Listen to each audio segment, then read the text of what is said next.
and welcome to our program, Where God Weeps. Today we have the pleasure and the privilege to welcome to our studio two young people who are very far away from home. Lucy Ernest and Edward Alphonse come from Sudan, the largest country in Africa and one that has recently come out of a brutal civil war. A war of blacks against Arabs, of North against South, of Muslims against Christians. A war that has cost 2 million lives and created 4 million refugees. Today, after almost a generation, the guns have fallen silent. Welcome to our studio, Lucy, Edward. Thank you for being with us here today. Thank you. You are both children of war. You have grown up your lifetime, you've only known war. What was it like growing up in this situation? It's like some bad things. You're living in bad situation. You can't get your education like other kids. You have to move from place to another to find better place. Even if your family are in a good situation, but you find your colleagues are suffering for many things. I think it will be hard for you to see that many children have their own life, but not you. It's too hard. Edward, you come from the south. You're from the city of Juba, where the majority of Christians and animists live. What was it like for you growing up as a child in this war? Yes, first of all, I thank you, the owner of the studio, Mr. Mark. It is truly, really, we have suffered in this war. Because there in South Juba, people are really suffering for the problem of education and the problem of reaching to the high level education just because of the money. There, if you want to finish your education, first of all, you have an interest to finish, but the problem of money. Just if you have turned to Muslim, that is why you will finish your education, because there is some organizations there just only helping those of Muslim. And if you want to finish your education, they need you to join them so that they will help you. And for us, we don't have such things. We as a Christian, as Jesus said, you be in one way. So that is why we are suffering there because of education. And another thing is also the problem of food. Maybe I have interest to finish my education, but due to our poverty, there is no a good proper meal for us. Maybe if you want to study, you must go to school since morning without testing anything. And after you come there at night, you have to come and take one meal. And education without food, you cannot be able to study even and to finish your school. That is the thing which is facing us there, the problem of money and the problem of food. Now, Edward, you're how many brothers and sisters are you? We have 4 brothers and I have 3 sisters. Now, you mentioned to me that your father has passed away and your mother is working essentially 2 jobs to maintain the family. How does she manage? What does she do? My mother is working as a nurse in Juba teaching hospital. And on top of his job, even the salary is not fit to us. Just he want to go to the job. First of all, after she came from there, she must to come and make some local wine, local beer, and sell it out, making bread. For the market, she makes bread for the market? For the market to sell it to the people. After that, if the money is there, so that she will come and bring the food to us. And sometimes he used to go to the forest collecting firewood for selling, so that he can be able to feed us. So for you, 1 meal a day is a normal reality? Yes, it's a normal. Lucy, you live in Khartoum, you live in the north. You have an apartment in the city. How many brothers and sisters are you at home? Here we are 4 sisters and 1 son, one brother. And what do your parents do? My mom is not working, but my dad, he's working in Norwegian Church Aid. So I think we are lucky because my father has had his own job, and he's doing his best to for us to educate, to finish our schools and university, even to find a good job. Also, my mom, even she is not working, but she always encouraged us to finish our education and to be the best in her eyes. Yes. So I think we are better than the others. How do you see this around with your friends? I mean, what situation do some of your friends live? Okay, when I was a teenager in the primary school, as I said, my father has a good job. We have a few money for us to have a good education and to have a good meal and even clothes. But in the school, I found many of my colleagues, many of my friends, my best friends, suffering from have a good meal or have a clothes, even shoes for shoes. When we had a dialogue in each other, they always feel that they are lower than the others. They have no place to stay. They have to move from place to another. They have no clothes. I try to share what I have with them, but I think it's not enough. Some of them they lost their parents in the war, and they came to Khartoum to have a good situation, but I think they did. The war is over. The peace agreement has been signed. How do you feel this change? What has happened? How do you? What does this peace mean for you? For me, what I'm dreaming about the peace, for the children to have a good place to play, to have a good education, good schools, to have healthy food, to have medicine if they are ill, to finish their university if they are brilliant, to find a good job, even in the society, to live with each other without fear. But till now, nothing. That is nothing. You mean you don't feel when you go out in the street, for example? Can you feel a difference between what was and what is today? No, there is no difference. Maybe in the beginning of the sign of the peace of agreement, most of the southern are happy.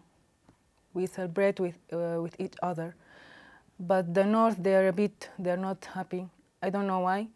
They're just talking that we are going to be one family, to be united, but they are not have the same feeling like the southern, because southern they live in the war.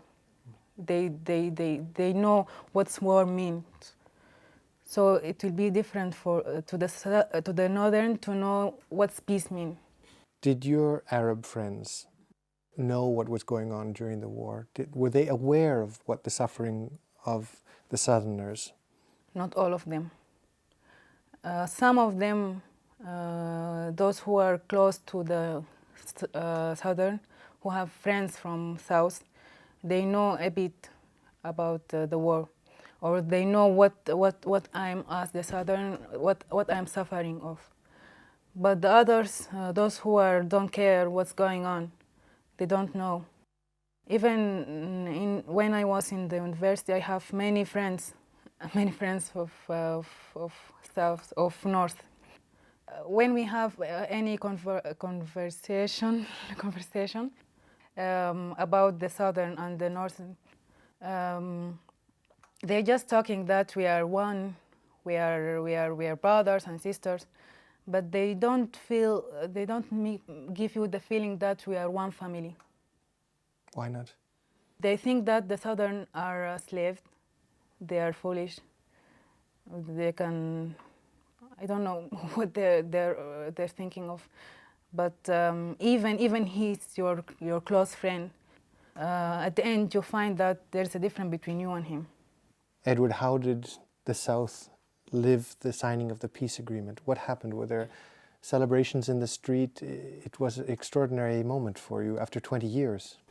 With the signing of comprehensive peace agreement, the Southerners are now happy with some of the roads which were open there in Yei, the roads of Yei, Uganda, because you can see now people are from Uganda coming to Juba, from Juba going to Uganda, and people are coming and some are going. That is the good of the sign of peace. The Southerners are celebrating, and even you can see if you go to Juba, you can see there's some items being brought from Uganda, some clothing, oils, shoes, whatever, which is good now. People are now coming to Juba, and those of Juba going to Yei, because those of Yei even are bringing their thing, and they are buying it out with a low price, not like the one of Muslims there. Which is now people in South, in Juba, are very happy with the comprehensive peace sign agreement. Now they are enjoying it, and there is now a chance. For example, suppose if you want to go from Juba to another place, it's in need of a paper from the military office so that you can be able to go. But with this signing of peace agreement, people are now working. You can travel freely. Yes, people are now working freely. That is now those of Juba are very happy with the signing of peace, and they wish if the peace has come, there will be more development in the South. Education is special, health, and the roads.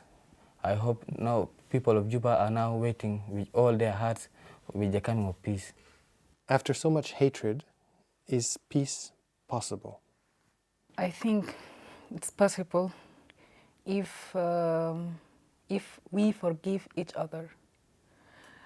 Not only forgiveness, but also to respect each other. Those who are in the north, they have bad thoughts about the southern. Those who are in south, they think that those who are in the north are just they want to slave us, other southern, because many of those southern, when they came to the north, to the Khartoum, the capital, they work in house, in buildings. So it's not working that you can find yourself there. You are just working to get money to bring food for your children or for yourself. So I think peace will be possible if we respect each other. Not because of my color, not because of I'm Christian or Muslim or none. To respect each other as a human being. It will be possible. Can you forgive? Of course, yeah. Maybe sometimes it will be hard to forgive, but if you want to live in the Christian way, you have to forgive. Even if someone hurt you many times, you have to forgive. It's hard, but at least you have to try. And you, Edward? For me, it's easy to forgive, but difficult to forget. I can say that I will forgive you, but when I'm seeing you, the thing which you have done to me, it will record to my mind that this is the man. For me, I'm to forgive, but for me to forgive, I can forgive you, and I don't want to see you. So if I'm seeing and with my friends in Juba, we say that we can forgive, we can reconcile. But we can reconcile. At last, we don't want to see those people in front of us, because if we are seeing them, we can revise the time when they are doing their bad things to our parents. So I can say I will forgive, but I will never forget. Will the North ever let the South be autonomous? In 6 years' time, there is to be a referendum where the North and the South are to vote on autonomy for the South. Do you think, Lucy, that the North will allow the South to be autonomous? No, I don't think. I don't think. Even all the Southern, they prefer to separate from the North. But I have many friends from North. They usually say to me, we are not going to let all these good things, rain, some golds, many things, Oil. precious things, yeah, oil, in South, to the foreigner. They consider you the foreigner? No, not the Southern, the foreigner outside Sudan, Oh, I the see. American or what else. So they will not let us to separate from North. But all the Southern, maybe not all, but most of them, they want to separate from North. You're both Catholic. Yes, of course, we are Catholic. What does your faith mean to you, Edward? How do you live your faith? For me, as my faith is working, I'm doing like this. In the morning, when I wake up from the sleep, I first of all to thank God and to say to Him to protect me for the day. And in the morning, if I get up, first of all, I'm a member of the church, and we have an office there. First of all, I must go to the church for the morning devotion. After that, I can do whatever is there in church need to be done, and helping the poor. And what does your faith mean to you? My faith is mean to follow Christ as a Christian. That's why I'm putting His Christ. That it is for you to meet Christ. There's so many ways, through the poor, through the Sacred Heart, and through so many things. That is my faith to me. And Lucy, what does your faith mean to you? Okay, faith for me, maybe it's quite different. I grew up in a family. My mom's Muslim, and my father is a Catholic. And all my friends are Muslims. So I have to meet with Jesus. That's the faith. What it's mean to me to meet with Jesus. When I face many problems with my mom, I'm supposed to be close to my mom because she's my mom. But unfortunately, we are opposite. Because you've decided for the Catholic. And to be an active member in the church. I have many responsibilities there. I am a leader of youth. I have many programs to do. I have to do many conferences, to be outside home for many days, or to travel to another place outside Khartoum. That's all a problem with my mom, because she said that not allowed for a girl to be outside home. First problem. Yeah, it's a Sudanese culture. And to meet many guys, that's a big problem. And to be Christian and an active member, it's a big problem with my mom. But I face all this through Jesus. I meet with them. I really met with them. He helped me so many times. When I fed up, I said, okay, I'm going to do what my mom needs.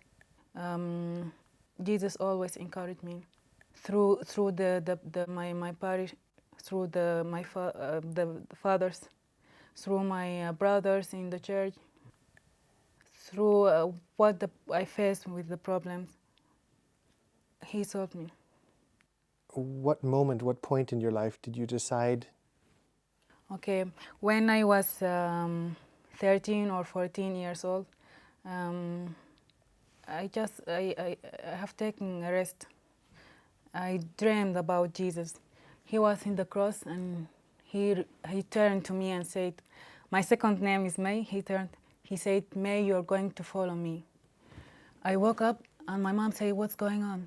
I told her the story. She said that you have to follow what he said. She encouraged you? Yeah.